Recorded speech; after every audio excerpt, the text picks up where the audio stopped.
Un roi demanda pour sa fille un poème. Nombreux furent ceux qui répondirent. Gens de toutes sortes, le meilleur et le pire, avides à la fois d'honneur, d'or et de gemmes. Plume d'Argent ayant parcouru les dits royales, cherche l'inspiration pour un sonnet bien tourné. Mais, rien ne lui venant, il en est tout retourné. Sa muse aujourd'hui se montre bien déloyale.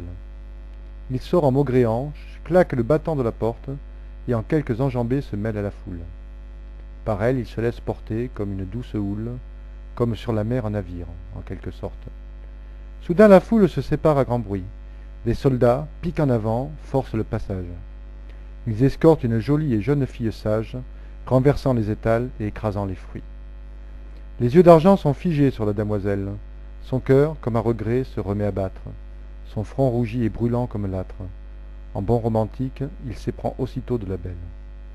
Il court jusqu'à sa maisonnette, sort l'encrier, étale sur la table une page de luxueux papier, trempe sa plume dans l'encre, compte les pieds, pendant qu'à l'extérieur on entend des gens crier.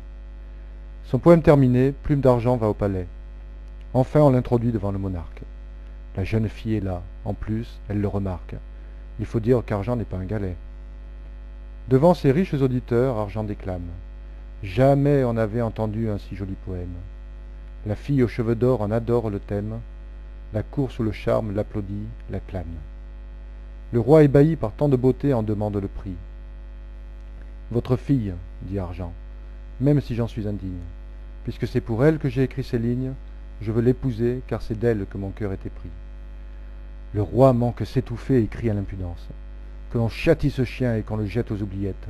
Oser pour ce torchon demander la main de sa fillette. Il va payer très cher pour cette imprudence. Argent s'avance et, d'une voix sûre, déclare.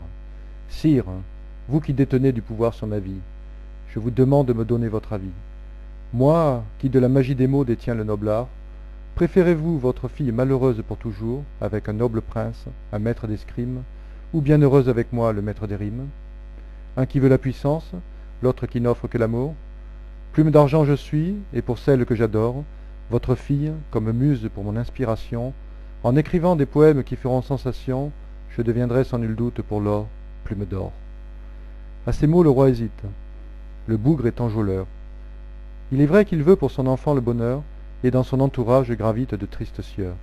Il les devine bien plus âpres au gain que cajoleurs. Alors il tend sa royale main à Plume d'Argent. Je te fais prince des mots, de la plume chevalier. Je veux que dès à présent vos cœurs soient liés. Je l'exige et je l'ordonne devant tous mes gens.